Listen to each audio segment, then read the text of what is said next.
Séquence numéro 3 de nos étapes de modélisation. Je vais à présent modéliser l'incal. Je vais donc, comme toujours, basculer sur un calque à part, remettre le curseur au centre, View, Align View, Center Cursor and View All, puisque l'objet que je vais ajouter sera positionné sur le curseur. Et pour modéliser cet incal, je vais utiliser trois méthodes différentes. Je vais partir du même objet et vous allez comprendre que chacune des méthodes peut avoir son avantage ou ses inconvénients. Ça sera à vous de choisir la méthode que vous préférez. Donc, puisque je pars du même objet, je vais me positionner en vue de dessus. Je vais afficher le tool shelf et je vais ajouter ici, toujours un maillage, je vais ajouter un cône. Et puisque je souhaite avoir une pyramide, le cône ici a 32 sommets à sa base, je vais simplement ici choisir 4. Donc 4 sommets. J'ai bien une petite pyramide qui est assez pointue et assez haute, mais ça on le réglera plus tard. Donc toujours vue de face, et je vais effectuer une rotation, donc touche R du clavier, vue de dessus, pardon, touche CTRL pour avoir une rotation de 45 degrés. Donc j'ai mon objet de base.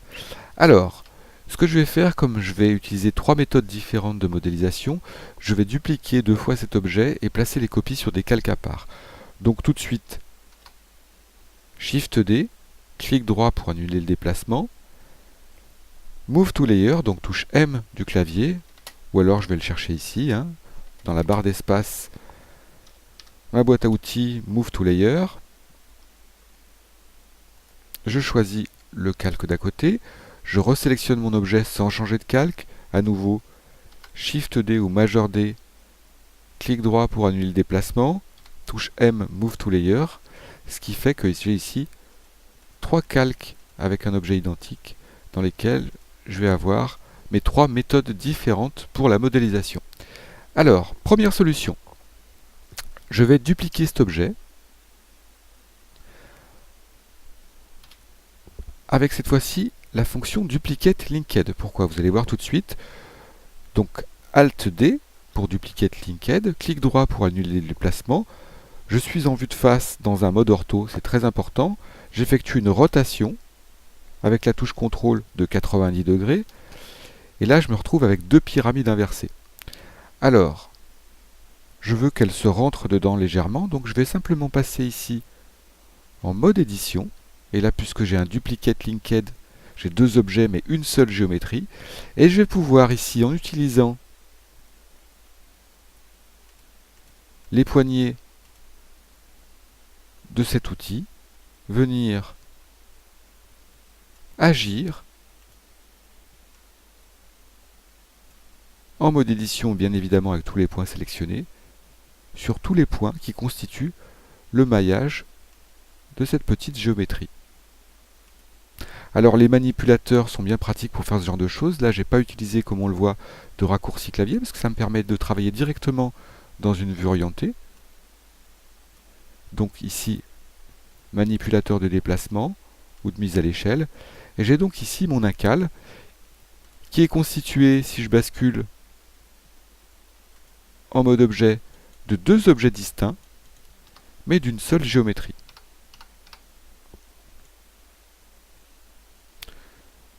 Une fois que je suis satisfait, je peux les joindre tous les deux. Ils vont faire partie du même objet, donc je vais perdre une des géométries.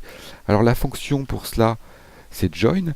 Alors, pour joindre deux objets, encore une petite fonction que je vous place au passage, je sélectionne les deux objets par clic droit, en sachant que les deux objets vont finir sur la géométrie, sur l'objet qui a été sélectionné en dernier, puisque on le voit ici, Blender fait la différence entre l'objet sélectionné et l'objet actif. L'objet actif étant le dernier objet, il est surligné de façon plus claire. Et je vais ici appeler la fonction Join, donc barre d'espace Join. Donc le raccourci, on le voit ici, est CTRL-J. Et si je bascule à présent en mode édition, on voit, j'ai plus qu'un seul objet. J'ai bien deux géométries différentes. Si je bascule ici en mode wireframe, j'ai bien deux géométries différentes, de topologies différentes dans le même objet. Et on le voit ici, mon objet s'appelle cône, donc je vais le renommer et je vais l'appeler uncal numéro 01. Et je vais aller sur le deuxième calque pour entamer ma deuxième solution de modélisation. Alors, cette solution fait appel au modificateur. Vous allez voir qu'elle est encore très différente de ce qu'on a utilisé jusqu'à maintenant.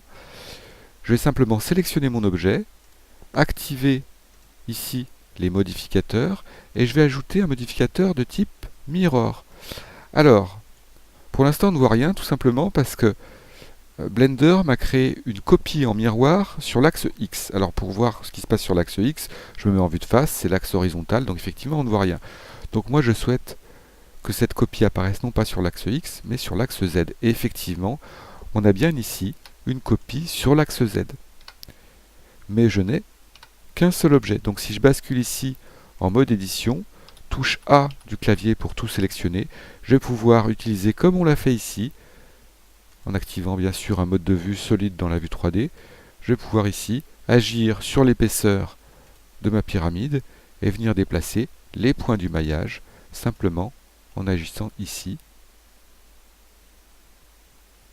On le voit sur mes manipulateurs. Donc c'était ici ma deuxième solution de modélisation. Donc je vais tout de suite nommer cet objet qui sera uncal 02. Alors vous voyez, c'est pratique parce que ici dans l'outliner, on a tout de suite les objets qui se mettent. Alors dans uncal 1, j'ai mis une majuscule, je vais le faire aussi dans uncal 2 afin qu'ils soient positionnés, voilà, l'un au-dessus de l'autre, puisque Blender bien sûr tient compte des majuscules. Je vais maintenant me lancer dans ma troisième solution de modélisation. Donc j'ai mon premier objet ici que je vais nommer tout de suite uncal-a, vous comprendrez, uncal 03 même, -a. Je vais le dupliquer par majeur D, donc une duplication complète, une rotation, et je vais à présent nommer cette copie uncal B.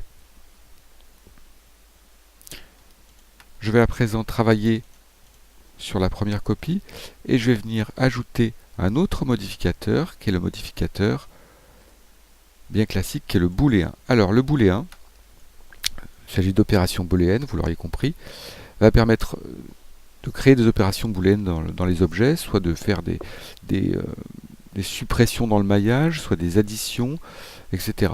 Donc je vais choisir des intersections, on le voit ici, donc je vais simplement dire pour cette première copie que l'opération booléenne va se faire avec ce deuxième objet qui s'appelle uncal B.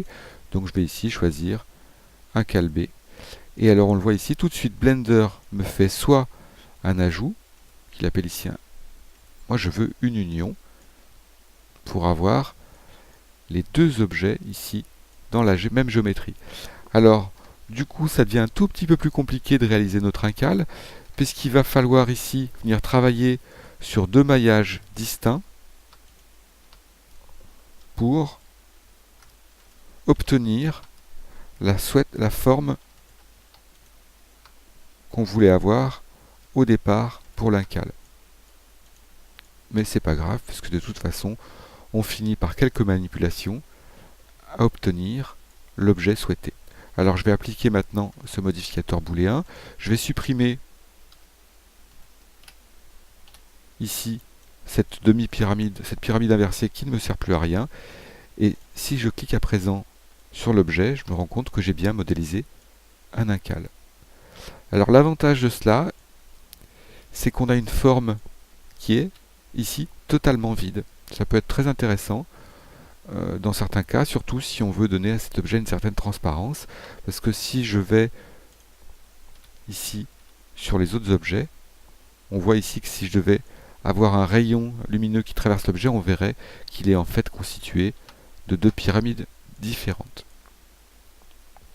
Voilà, donc vous avez à présent trois solutions pour modéliser votre uncal, et je vais à présent passer dans une autre séquence où nous allons ensemble construire la scène à partir des objets que nous venons de